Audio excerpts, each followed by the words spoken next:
Movies recap and explanation in chronological order in Hindi, और आप देख रहे हैं बिंज वॉच्ड।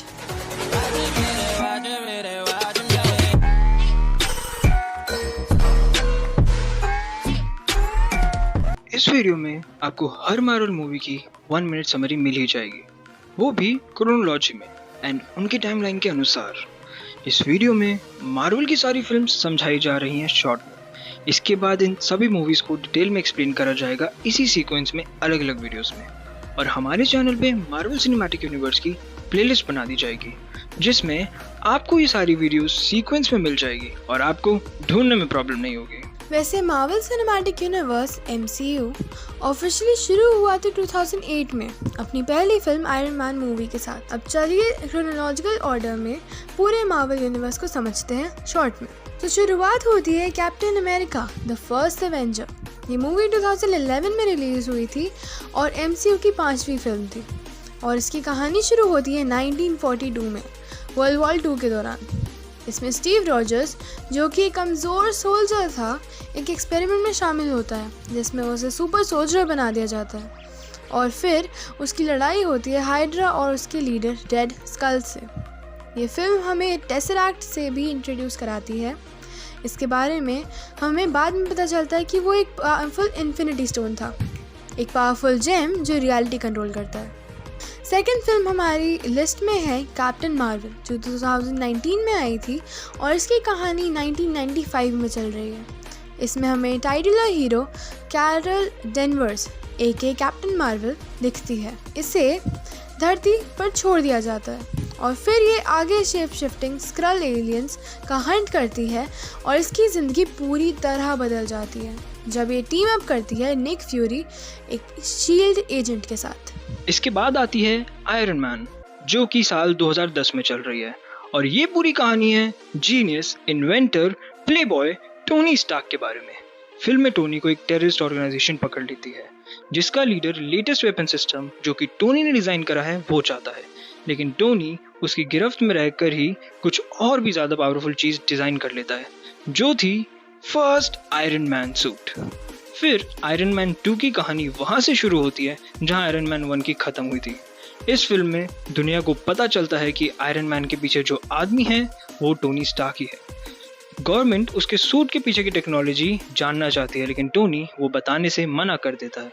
एक और वेपन मैन्युफैक्चरर भी होता है जो कुछ भी करने को तैयार है इस टेक्नोलॉजी को पाने के लिए, और बाद में आयरन मैन इससे लड़ता है।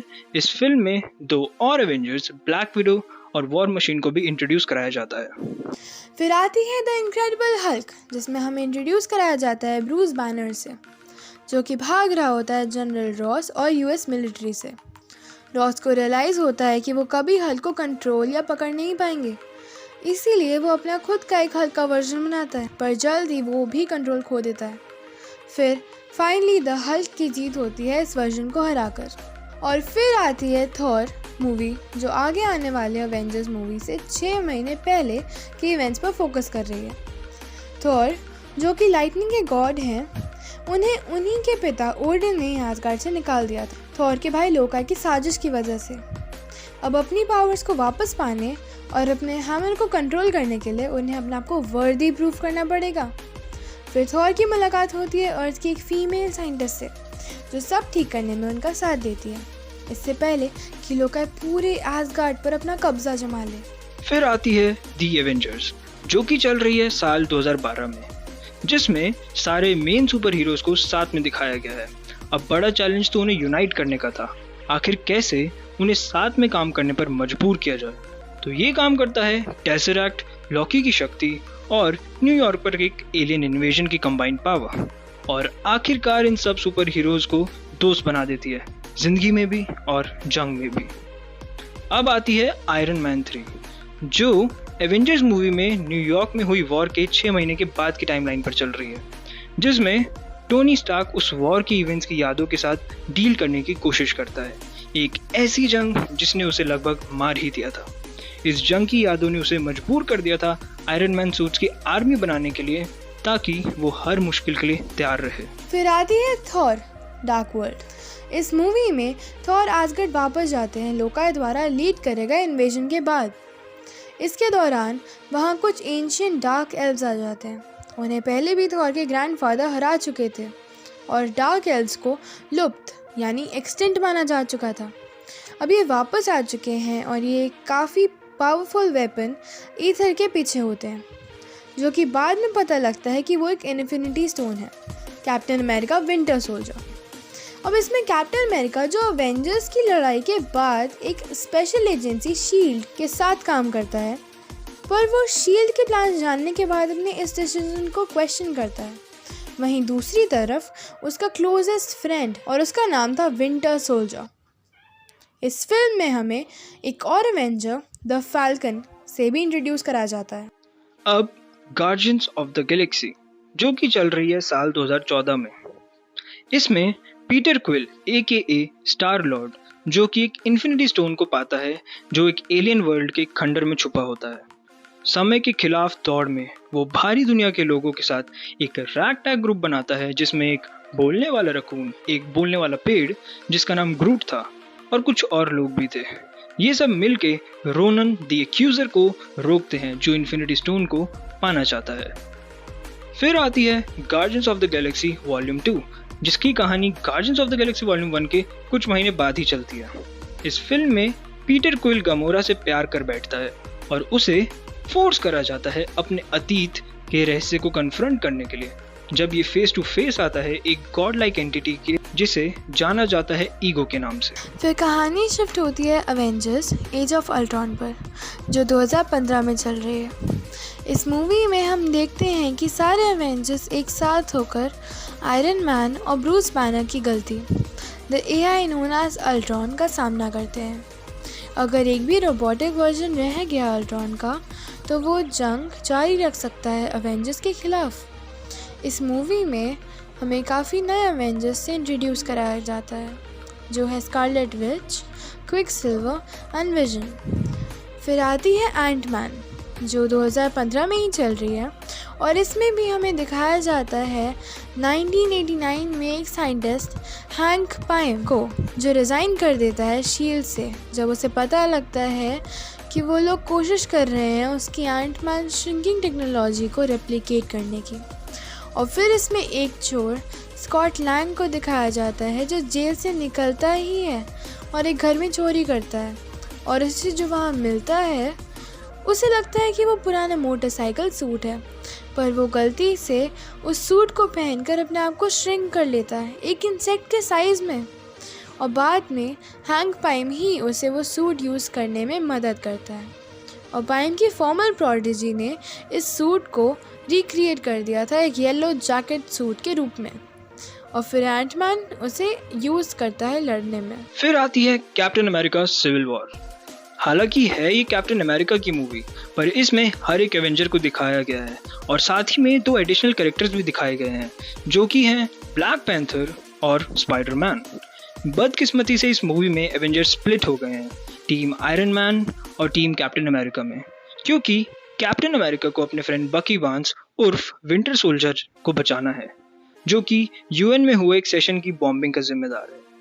अगली मूवी है स्पाइडरमैन होमकमिंग। पीटर पार्कर इसमें अपना एक सोलो डेब्यू करता है और वो सामना करता है वल्चर का जो कि पहले ही कंस्ट्रक्शन फोरमैन था, पर एवेंजर्स मूवी में हुई न्यूयॉर्क में हुई वॉर के रुइन से ली हुई टेक्नोलॉजी को रिकवर करके वो एक ब्लैक मार्केट का डीलर बन चुका है।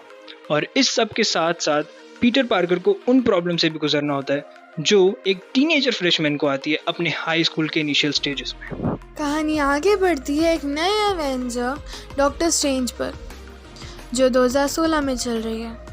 इस मूवी में हमें इंट्रोड्यूस कराया जाता है स्टीफन स्ट्रेंज। वो एक बहुत ही मशहूर कहिए वर्ल्ड क्लास सर्जन है और उसे इस बात का बहुत गुरूर भी है। और फिर उसकी ज़िंदगी में एक दर्दनाक हादसा होता है जिसकी वजह से वो अपने दोनों हाथों का कभी इस्तेमाल नहीं कर पाता। फिर स्ट्रेंज दुनिया घूमता है ताकि वो क्योर ढूंढ सके जिससे वो अपने हाथों को दोबारा इस्तेमाल करने की शक्ति पा सके और उसे इसका आंसर मिल भी जाता है एक एंशिएंट मैजिक के रूप में। फिर आती है ब्लैक पैंथर जो 2017 में चल रही है। ये movie Captain America Civil War UN bombing के बाद के इवेंट्स पर बेस्ड है। इसमें हमें इंट्रोड्यूस कराया जाता है टीचाला से, जिसे अपने देश वकांडा वापस जाना होगा अपने पिता की मौत के बाद वकांडा पर राज करने के लिए।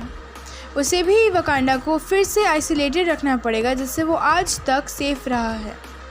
इसके बाद अपने पिता के दुश्मन से सामना भी करना पड़ेगा, एरिक किलमॉन्गर, जिसे बेस्ट विलन भी कहा जाता है पूरे मार्वल यूनिवर्स में। अब आती है थॉर की तीसरी सोलो फिल्म, थॉर रैग्नारॉक। यहाँ थॉर अपने आप को स्पेस में डिस्कार्डेड पाता है अपने फादर की डेथ और अपने दूर की बहन हेला को हैमर के डिस्ट्रक्शन करने के बाद। वो फिर अपने आप को ग्लैडिएटर फाइट्स में फंसा हुआ पाता है हल्क के अगेंस्ट, जो कि देखा नहीं गया था तब से जब से एवेंजर्स ने अल्ट्रॉन को हराया था। फिर हल्क और थॉर टीम अप करते हैं लॉकी और वेल्कराई के साथ ताकि हेला को हरा सके। फिर फाइनली आती है एवेंजर्स इन्फिनिटी वॉर। अब ये चल रही है साल 2017 में, और इस मूवी में हमें दिखाया जाता है कि थैनोस, जो कि पीछे से सालों से मेहनत कर रहा होता है सभी इन्फिनिटी स्टोन को ढूंढने में, और वो ठान चुका था कि उन सभी स्टोन्स को वो खुद पाके रहेगा।